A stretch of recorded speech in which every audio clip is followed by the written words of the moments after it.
शुरू से ही इमोशनल और सबको दिल से मानने वाली पारुल की शादी विवेक से होती है।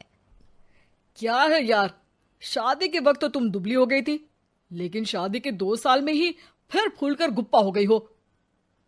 पारुल के साथ अब विवेक का व्यवहार बदल गया। सास ससुर भी बिना बात के ताने देते। अरे 2 साल हो गए, बच्चा नहीं हुआ, निकल यहां से। विवेक का भी सहारा पारुल को नहीं मिलता है। लेकिन जिस विवेक से पारुल को तलाक के एवज में 18 लाख मिले होते हैं, वो पारुल एक दिन, इंस्पेक्टर साहब, मुझे कंप्लेंट लिखवानी है। जी मैडम, क्या हुआ? चीटिंग, एक लड़के ने मेरे 6 लाख रुपए लूटे हैं। पुलिस वाला पारुल को ऊपर से नीचे तक देखता है। मामला क्या है, विस्तार से बताइए।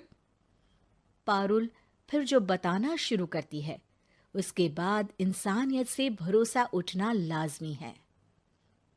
मेरे पति ने मुझे कभी अपनाया ही नहीं। शादी के 3 साल में ही मेरा तलाक हो गया। मैं नहीं चाहती थी कि मैं उनसे एक भी पैसा लूं, लेकिन वकील और मेरे माता पिता ने उनसे 18 लाख की रकम ली। फिर क्या हुआ? क्या वो पैसे उसने वापस ले लिए? नहीं, उन्होंने तो उसके बाद मुझसे कभी कांटेक्ट भी नहीं किया। फिर? किसी डेटिंग साइट से मुझे आनंद नाम का एक लड़का मिला। उसके साथ मुझे लगा कि मैं दोबारा जिंदगी बना सकती हूँ। वो मेरी केयर करता, मेरी छोटी बड़ी चीजों का ख्याल रखता और मेरा साथ देता। अच्छा, क्या उसने तुम्हें शादी करने का झांसा दिया था?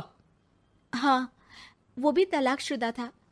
पहले तो उसने मुझसे कहा कि उसकी एक बेटी है, लेकिन फिर पता चला कि उसकी एक नहीं 2 बेटियां हैं। इतना ही नहीं, दिल्ली के एक आम इलाके में वो बीवी और बच्चियों के साथ ही रहता है। तो आपसे इमोशनली फ्रॉड कर उसने पैसे ऐंठे? जी, अब मेरे पास कुछ नहीं है, ना पैसे ना वो। मैं बस किसी भी हालत में अपने पैसे वापस चाहती हूँ, जो मेरे बुरे वक्त में मेरे काम आ सकते हैं। ठीक है। पुलिस आनंद को पुलिस स्टेशन बुलाकर सारी पूछताछ करती है, लेकिन आनंद पुलिस वालों को ये यकीन दिला देता है कि पारुल ने उसे कोई पैसे दिए ही नहीं, बल्कि वो तो उस पर बीवी को छोड़ने का दबाव बना रही थी और ना मानने पर पारुल ने ये झूठा केस डाला है। क्या मैडम, फोकट में पुलिस का वक्त खराब कर रही हैं? कोई शादीशुदा क्यों अपनी बीवी छोड़ेगा?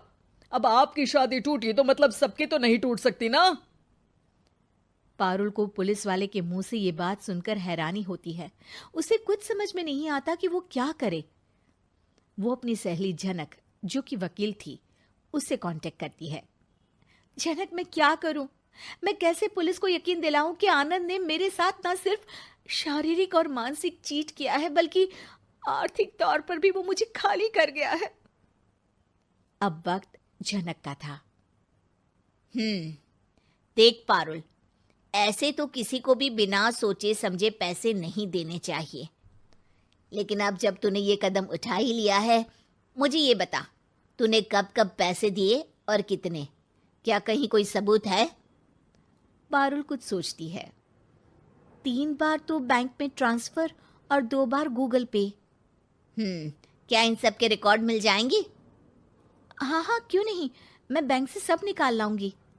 अगले दिन पारुल सारी स्टेटमेंट झनक के सामने रखती है और वो व्हाट्सएप की चैट भी दिखाती है, जिसमें कई बार आनंद ने ये बात कबूली थी कि वो उसके पूरे 6 लाख जल्द ही देगा।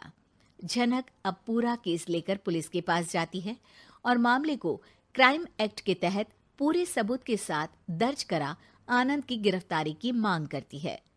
पुलिस आनंद को लेने जैसे ही उसके घर जाता है, उसका सारा मामला बीवी और बच्चों के सामने खुल जाता है। पुलिस स्टेशन में पारुल को देखकर आनंद भड़क जाता है। ओह, तो बहुत होशियार बन रही हो तुम। ये झनक है ना तुम्हारी बचपन की सहेली? बताऊं सबको तुम्हारे बारे में? सब है मेरे पास, वो फोटो, वो वीडियो, तेरे भाई का नंबर भी है। 6 लाख क्या, अब 1 रुपया भी निकाल कर दिखा दे। वो पुलिस स्टेशन में जोर जोर से चिल्ला रहा था कि तभी पुलिस के एक सीनियर ऑफिसर को गुस्सा आ जाता है। क्यों चिल्ला रहा है? अब तो सारे सबूत है तेरे खिलाफ। ऊपर से यहां चिल्ला चिल्ला कर तूने खुद को तो गड्ढे में धकेल दिया है। जल्दी बता, लड़की के पैसे लौट आता है या फिर? आनंद डर जाता है। तभी उसकी बीवी और बच्चे पुलिस स्टेशन में आकर पारुल के पैसों का बैग देते हैं। मेरे पति को माफ कर दीजिए, प्लीज उन्हें पुलिस से बचा लीजिए। मेरे छोटे बच्चे हैं, ये कैसे रहेंगे? होता भी यही है। पारुल केस वापस ले लेती है, लेकिन उस सबक के साथ कि इमोशनल होकर किसी को भी अपना पैसा नहीं देना चाहिए। झूठ बोलकर रिश्ते कभी ना बनते हैं और ना ही निभते हैं।